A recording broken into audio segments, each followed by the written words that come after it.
Selamat sejahtera, Vanakkam, Ni Hao.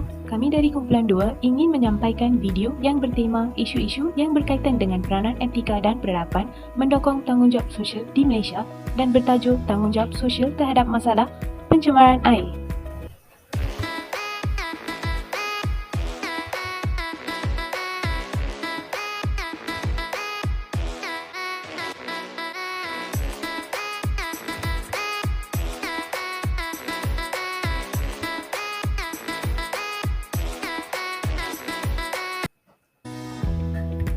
Statistik pencemaran air di Malaysia berdasarkan data pada tahun 2016 dan 2017 menunjukkan bahawa kebanyakan kualiti air sungai Malaysia berada di Indeks Kualiti Air kelas kedua dan kelas ketiga. Pelaksanaan Perintah Kawalan Pergerakan iaitu MCO telah membatasi aktiviti perniagaan, pergerakan manusia dan juga aktiviti antropogenik. Penurunan aktiviti manusia secara mendadak telah memberi kesan langsung kepada kualiti air sungai. Beberapa pemerhatian yang dilakukan oleh wartawan akhbar tempatan, laporan yang dikeluarkan oleh Departmen Alam Sekitar, DOE dan Kementerian Alam Sekitar dan Air telah menunjukkan perubahan positif dalam kualiti sungai air. Objektif kajian. Kami dapat mengenal pasti konsep punca, kesan dan langkah-langkah berlakunya masalah pencemaran air di Malaysia. Objektif kedua adalah untuk melahirkan kesedaran dan rasa bertanggungjawab kepada setiap masyarakat tentang kesan buruk pencemaran air di Malaysia. Objektif ketiga pula adalah untuk menghayati tanggungjawab sosial dalam memelihara air dengan baik. Faktor-faktor yang menyebabkan pencemaran air berlaku iaitu industri. Industri menghasilkan banyak sisa yang mengandungi bahan kimia toksik dan bahan pencemar. Sebilangan besar sampah industri disalurkan dan kumbahan yang dirawat di loji rawatan air juga selalunya dibuang ke laut. Faktor kedua iaitulah minyak. Sisa perkilangan mencemarkan air dengan bahan kimia seperti plumbum dan petrokimia. Pencemaran minyak disebabkan oleh tumpahan minyak daripada kapal tangki dan minyak daripada perjalanan kapal. Hal ini karena minyak tidak larut dalam air dan membentuk kumpulan minyak yang tebal.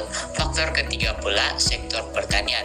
Pertanian mempunyai kesan terhadap pencemaran air akibat penggunaan bahan kimia seperti baja, racun perosak atau racun serangga yang larut di dalam air. Faktor seterusnya ialah pembuangan sisa ke dalam laut.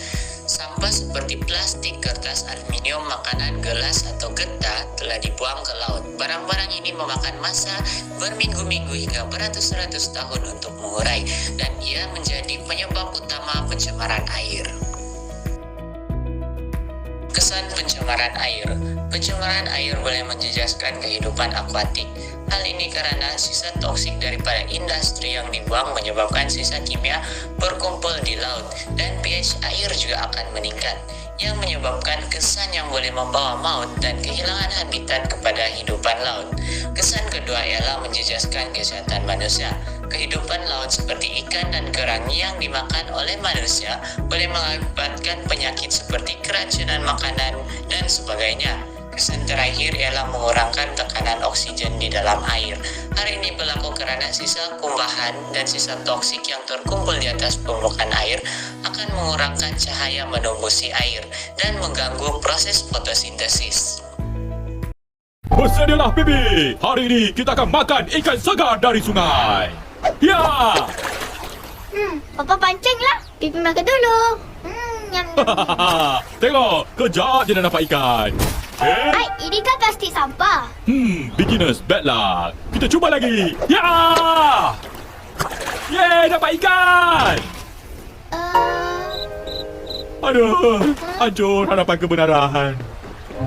Banyak sampah. Best betul lah makan kat tepi sungai ni. Memang fit. Woi, feel apa? Oh, korang rupanya yang buang sampah. Alamak, I feel danger. Mana boleh buang sampah kat sini? Alah, kita orang buang plastik kecil je. Plastik kecil je. Kalau sikit orang buang sampah sikit-sikit, lama-lama jadi bukit tau. Habislah kita tercemar. Kami tak sedar.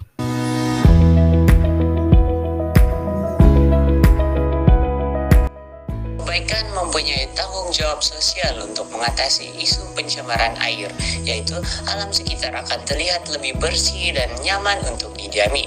Keadaan ini membantu meningkatkan tanggung jawab masyarakat dalam melindungi alam sekitar dan juga memberi satu image yang baik terhadap tola dan masyarakat di sebuah negara. Selain itu, air juga bersih akan memberi gaya hidup sehat. Hal ini dapat membantu dalam membentras segala penyakit. Sekiranya kualiti air bersih dan dikekalkan, kita akan lebih sehat dan dapat menjalani tugas harian dengan lebih cerdas, serta alam sekitar juga dapat dijamin. Langkah-langkah mengatasi pencemaran air. Masyarakat haruslah mengurangkan pembuangan sampah ke dalam sungai agar alam sekitar akan terlihat lebih bersih. Seterusnya, pihak kerajaan haruslah mengenalkan pendidikan alam sekitar ketika pendidikan awal kanak-kanak supaya nilai alam sekitar dan tanggungjawab sosial dapat diterapkan kepada mereka sejak kecil. Selain itu, pihak kerajaan boleh mengadakan kempen kesedaraan tanggungjawab sosial terhadap masalah pencemaran air. Langkah terakhir ialah pihak media massa juga boleh menyiarkan berita atau iklan tentang kepentingan mempunyai tanggungjawab sosial dalam menangani masalah pencemaran air melalui Instagram, Telegram dan sebagainya. Kesimpulannya, pencemaran air telah menyebabkan kualiti air tidak memenuhi piawai yang ditetapkan. Oleh itu, pelbagai langkah perlu diambil supaya kualiti air terpelihara. Walaupun pihak kerajaan telah berusaha meningkatkan kesedaran tanggungjawab sosial masyarakat tentang kepentingan sungai melalui kempen seperti Cintailah Sungai Kita, tetapi isu ini sudah menjadi berita basi yang semakin tidak dipedulikan. Maka, sebagai individu yang bertanggungjawab, marilah kita bersama-sama menjaga kebersihan serta kualiti air agar pencemaran air tidak berlaku dan menjejaskan sumber alam di bumi.